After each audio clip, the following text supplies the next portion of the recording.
G'day, this is Aaron Aardvark Adventure Rides. Today I'd like to pass on a tip that I got from the Ozstrom Facebook group.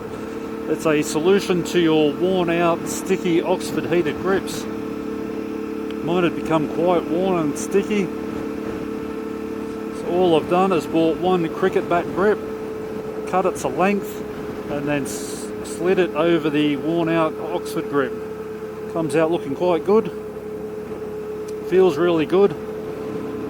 Works fine with the heat. I've had the grips turned on all week because it's been quite cold.